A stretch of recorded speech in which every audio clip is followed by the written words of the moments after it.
Hello students आमे पढ़ुचे class 9 history chapter 1 the French revolution. एटा होची पार्ट 2।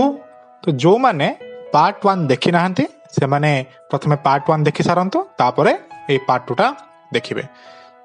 फर्स्ट पार्ट रे आमे पढ़ितिले केमिति लुइस 16 जे कि बोर्बन फैमिली रो थिले से 1774 रे राजा हेले। सेतेबेले ताको 20 वर्ष बयस होइतिला। से ऑस्ट्रिया राजकुमारी मेरी आंतोनीती को बाहा होइतिले एवं सी तो राजा हेले ताकर राजकोष संपूर्ण भाव में खाली हो जाइतिला। फ्रांस अमेरिका को सहाय्य करथिला तार 13टा कॉलोनी को स्वाधीनता दबा पई काहाठू ब्रिटेन ठू। आउ कोन पड़थिले फ्रांस रो करेंसी को लाइवर्स बेली कुआ जाए। फ्रांस रो सोसाइटी को 3 भाग रे विभक्त करा जाइतिला। गोटे हला क्लर्जी, गोटे हला नोबिलिटी, आउ हला third state. Third state row first section ने businessman, merchant, court officers, lawyers एमान जाउथिले। सेकंड रे पिजेंट्स एंड आर्टिसंस माने जाउथिले एवं थर्ड रे स्मॉल पिजेंट, लैंडलेस लेबर आउ सर्वेंट्स माने जाउथिले। क्लर्जी माने कोन जो माने पाद्री थिले, चर्च रे काम करथिले। नोबिलिटी राजवंशर एवं थर्ड स्टेट रे अन्य लोक माने जाउथिले। जो कर से माने दउथिले डायरेक्ट कर ताको कोन कह जाउथिला तेइलिज। आउ जो कर से माने चर्च को दउथिले ताको कह जाउथिला तेइथिस। तो एजाई आमे लास्ट क्लास रे पढ़ितिले, लास्ट पार्ट रे पढ़ितिले। एबे आमे देखिबा next part the struggle to survive. बंचिबा पई स्ट्रगल कोन हला। The population of France rose from about 23 million in 1715 to 28 million in 1789। France रो पॉपुलेशन 1715 रे 1715 रे 23 मिलियन थिला, जोटा बढ़ी की 28 मिलियन हे गला 1789 रे। बुझपाला कि नहीं, लोक संख्या बढ़ी गला। This lead to rapid increase in the demand for food grains. जनसंख्या बढ़ी गले कोन हला, खाइबा पई डिमांड बढ़ी गला, अधिक खाद्य शस्य दरकार हला। Production of the grain could not keep pace with the demand. किंतु जेतिकी परिमाण रे डिमांड खाइबा पई बढ़िला सेतिकी चाष हेला नाही, सेतिकी प्रोडक्शन बाहरला नाही। आगरो 10 किलो बाहर थिला 10 जण लोक खाउतिले, एबे सेही 10 किलो बाहरला किंतु 20 जण लोक होई गले। So the price of bread which was the staple diet of the majority rose rapidly. जेतेबेले डिमांड बढ़ी गला सेतेबेले रेट मध्य बढ़ी गला। बुझपाले कि नहीं, ब्रेड तो लोक खाया को बाध्य, सेठिकार खाइबारे सेटा गोटे स्टैपल डाइट माने जरूरी खाद्य सेटा गोटे। आउ मेजॉरिटी रोज हला सेटा बहुत गुण रे से ब्रेड रो रेट बढ़ी गला। Most worker were employed as labours in workshop whose owner fixed their wages. बहुत लोक लेबर हिसाब रे काम करतले, तांकर मालिक तांको सेम दरमा दउतिला, but wages did not keep pace with the rise of the prices. खाइबार रेट जते बढ़ुतिले मध्य मालिक पैसा बढ़ाउ नथिले। So the gap between the poor and the rich widened. Things became worse whenever डॉट or hail reduced the harvest. तो कोन हला, गरीब एवं धनी लोकक भितरे गोटे वाइड गैप हे गला। धनी लोक बेसी धनी हे गले, गरीब लोक बेसी गरीब हे गले। धनी लोक किणी काणी खाई पारले, गरीब लोक किणी पारले नाही। तो एठू कोन हला, एटा बेसी खराब हला केतेबेले जेतेबेले डॉट आसिला, मरुडी पड़िला किबा कोनसे कारण पई चाष नष्ट हे गला, से वर्ष बेसी प्रॉब्लम हला लोकन खाइबा जोगेबा पई। This led to a subsistence crisis. Subsistence crisis माने कोन, an extreme situation where the basic mean of livelihood are endangered बा शेष होई जाबा बा समाप्तिर शेष सीमा राशि पहुंची जिबा। गोटे एमिति सिचुएशन जेतले बेसिक जिंस लोक मानकर खाइबा पिंधिबा ए सब जिंस आ मिलिबनी, ताको कुआ जिवो सबसिस्टेंस क्राइसिस। बुझला नै, something that awkward frequently in the France during the old regime. Old regime विषय में पढ़िले। हाँ, 1789 पूर्वर फ्रांस को आमे कहउतले ओल्ड रेजिम। तो ए ओल्ड रेजिम समय रे ए सबसिस्टेंस क्राइसिस टा बहुत देखा जाउतला, बा लोक मानकर खाद्य पई ए जो स्ट्रगल टा बहुत अधिक होउतला। बुझपाला कि नहीं। तो 1.1 पैराग्राफ रे आमे देखिले जे 23 मिलियन नो 28 मिलियन जेतेबेले जनसंख्या बढ़ी गला सेतेबेले लोक मानक खाइबा डिमांड टा मध्य बढ़ी गला। किंतु सेतिकी प्रोडक्शन हो नथिला जेहेतु प्रोडक्शन सेतिकी हो नथिला ब्रेड रो रेट सेतिकी बढ़ी गला जो लोक माने लेबर हिसाब रे काम करथिले सेमानक पाखरे पैसा सेते अधिक नथिला बा सेमानक ताका मालिक माने सेते अधिक पैसा दौ नथिले सेथिपाई सेमाने बाध्य होई गले जे रायट करिया पई बा आंदोलन करिया पई जोटा हमें आगुर देखि सारचे हां आउ परिस्थिति बेले बेले बेसी खराब हो जाए जतबेले मरुडी पड़े ताको कुआ जाए सबसिस्टेंस क्राइसिस आगु देखिबा 1.2 how a subsistence crisis happen केमिति सेटा घटिला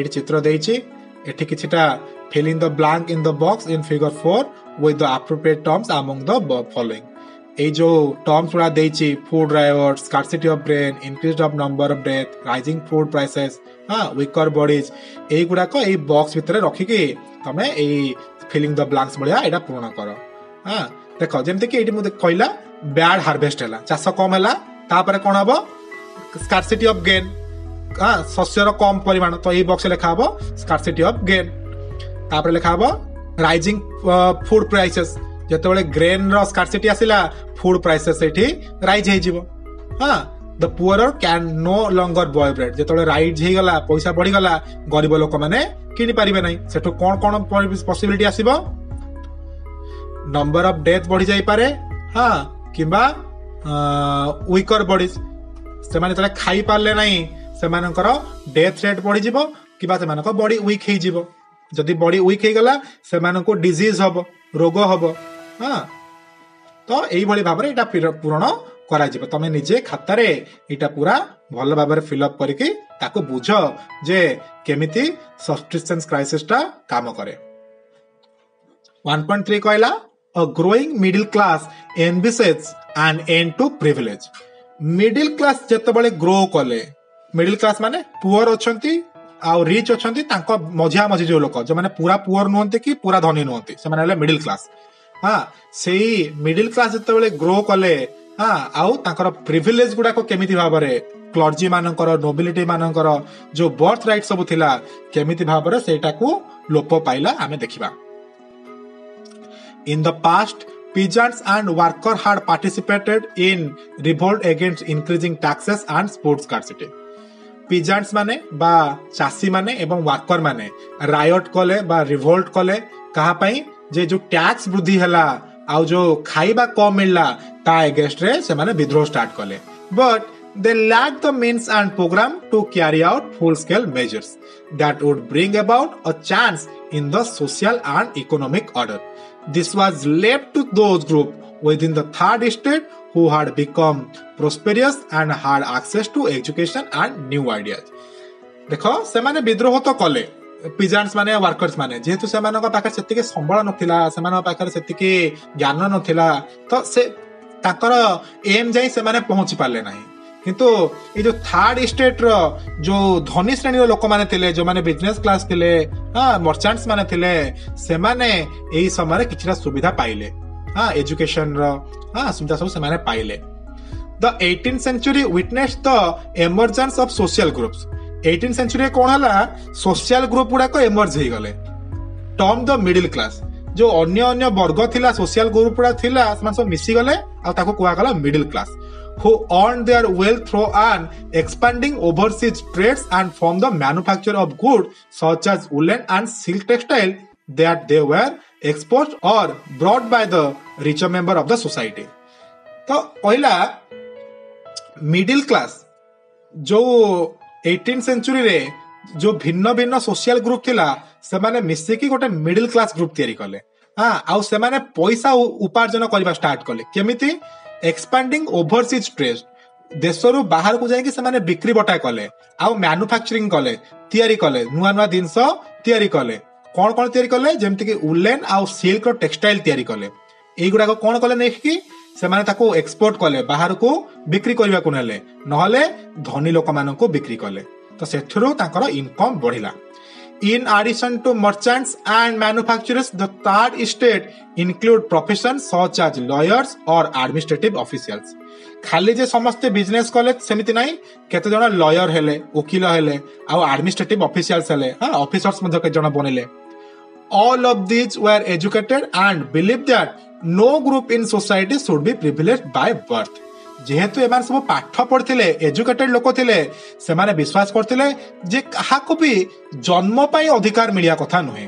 तमे राज परिवार जन्म होइछ बेले तुमको अधिकार मिलिबो एमिति हबा कथा नुहे बोले सेमाने विश्वास करथिले बिलीव करथिले। Rather a person's social position must be depend on its merit। तो सेमाने कौन भाबुथिले जे लोकर योग्यता उपरे मेरिट माने कोन योग्यता उपरे तार पोजीशन हबो। राजा सबटु उपरे जन्म हले ताको घरे ताको पुओ बेले सी कोन सबटु उपरे रहबे कि ना जरे जदी योग्य सी तार सोशल पोजीशन ता उपरे रखिबो। These ideas envisaging a society based on freedom and equal law and opportunities for all। एई जो आइडिया ता हाँ एनविसेजिंग माने कल्पना करिबा तो सेमाने ए जो एजुकेटेड थर्ड स्टेट रो लोक माने गोटे एमिति सोसाइटी कल्पना कले जोटा कि फ्रीडम थिबो स्वाधीनता थिबो आ नियम समस्त पय समान हेथिबो एंड अपॉर्चुनिटीज फॉर ऑल अब समस्त को समान सुविधा सुजोग मिलुथिबो। were put forward by philosophers such as John Locke and Jean-Jacques Rousseau। तो एई जो आइडिया टाको जो फिलोसोफर्स माने थिले से माने ताको आगो को नेकी गले। को फिलोसोफर्स माने फिलोसोफर माने कोन दार्शनिक किए के से माने जॉन लॉक बेली जने दार्शनिक थिले। जीन जैक रूसो ये भी जने दार्शनिक थिले। तो से माने ए आइडिया टाको आगो को नेकी गले। से माने कोन कले in his two treatise of government Locke sought to refute the doctrine of the divine and absolute right। तो जॉन लॉक विषय जो आमे पढ़िले जॉन लॉक गोटे बही लिखिथिले से बही ना कोन टू ट्रेटिस ऑफ गवर्नमेंट। से बही रे से कोन लिखिथिले sought to refute the doctrine। Refute माने कोन खंडन करिबा काहा को खंडन कले डॉक्ट्रिन माने कोन मतवाद जो मतवाद थिला को मतवाद डिवाइन मतवाद ऐश्वरिक मतवाद ईश्वर अछंती तमे ईश्वर को पैसा दान करो ए जो क्लर्जी माने कहउतिले जो पाद्री माने कहउतिले से मतवाद को ये खंडन कले। आउ absolute right of the monarch राजवंश मानकर जो राइट्स गुडा थिला ताकू मध्य सिए खंडन कले। किए खंडन कले जॉन लोक कोउथिरे तांकर बुक रे टू ट्रेटिस ऑफ गवर्नमेंट। तापरे कोन हला Rousseau carried the idea forward proposing a form of government based on social contract between the people and their representatives। लुको तो गला एबे रूसो कोन कले को रूसो एठी ना पड़थिले हमें Jean Jacques Rousseau. Jean Jacques Rousseau कोन कले से ओटे एमिति आइडिया प्रपोज कले जोथरे कि पीपल आउ तांको रिप्रेजेंटेटिव्स सेमानक भितरे गोटे सोशल कॉन्ट्रैक्ट हबो। माने लोक तांको रिप्रेजेंटेटिव्स को सिलेक्ट करिवे रिप्रेजेंटेटिव्स लोक मानक पई काम करिवे। एटा किए कहले रूसो कहले। In the spirit of law Montesquieu proposed a division of power within the government between the legislative, the executive and the judiciary। एठी आउ जने फिलोसोफर को नाम हमें पढ़िले ताको ना हला मॉन्टेस्क्यू। से कोन लिखिथिले द स्पिरिट ऑफ लॉज। पिला माने एटा शॉर्ट क्वेश्चन प्राय प्रति एग्जाम रे आसे जे who wrote the book spirit of laws who wrote the book the two treatise of government. तो तमे ना गुडा को मन रखिबो। ओके फेरिबा तो मॉन्टेस्क्यू ताको बही रे गवर्नमेंट को तीनटा भाग रे डिवाइड कले। गोटे हला लेजिस्लेटिव गोटे हला एग्जीक्यूटिव आउट हला जुडिशियरी। माने जो मानो को लोक सिलेक्ट करिवे लेजिस्लेटिव जो माने एग्जीक्यूटिव माने ऑफिसर लेवल आउ जो माने जुडिशियरी बा न्यायपालिका। हां तो एई भली भाबरे तीनटा भाग सिए कले। The model of the government was put into force in USA after 13 colonies declared their independence from Britain. आमे एटा पढिछि आगरो फ्रांस यूएसए को सहायता करथिला तार 13टा कॉलोनी को ब्रिटेन ठो स्वाधीन करिया पई। जत्ते बळे ब्रिटेन रो यूएसए स्वाधीन हला ए जो मॉन्टेस्क्यू लिखिथिले गवर्नमेंट रो तीनटा पार्ट लेजिस्लेटिव एग्जीक्यूटिव आ जुडिशियरी एग्जैक्ट सेही स्टाइल रे यूएसए निजर गवर्नमेंट तयारी करथिला। बुझला। The American Constitution and its guarantee of individual right was an important example of the political thinker in France। तो अमेरिका रो जो कॉन्स्टिट्यूशन डिजाइन करा जायछि संविधान जो लेखा जायछि आउ सेथरे जो लेखा आइछि जे समस्त को इंडिविजुअल को राइट मिलिबो। हां सेटा एई जो फ्रांस रो पॉलिटिकल थिंकर्स माने थिले ए मॉन्टेस्क्यू हुंतु हां जॉन ल्यूक हुंतु रूसो हुंतु तो सेई मानक पई एटा हेई परिछि The ideas of these philosophers were discussed extensively in salon, coffee houses and spread among the people through book and newspapers. तो ए फिलोसोफर माने जो आइडिया कले रूसो जहा कहले जॉन लॉक जहा कहले मॉन्टेस्क्यू जहा कहले एगुड़ा सब डिस्कशन करा गला कोठी कोठी सैलून ने डिस्कशन करा गला कॉफी हाउस रे डिस्कशन करा गला एवं बही एवं न्यूज़पेपर सेटा छपा गला हां कि नहीं These were frequently read aloud in the groups for the benefit of those who could not read or write. बड़ बड़ छक मानकर ए न्यूज गुड़ाक बड़ बड़ पार्टी रे पढ़ा गला कहीं सब लोग तो पाठ पढ़ी जान ना तो से माने केमिति जानिबे जे फिलोसोफर्स माने कोन मत देइचंते सेथि पई कोन हला बड़ बड़ पार्टी रे बड़ सब ए न्यूज गुड़ाक पढ़ा गला the news that Louis 16 planned to impose further taxes to be able to meet the expenses of the state generated anger and protest against the system of privilege.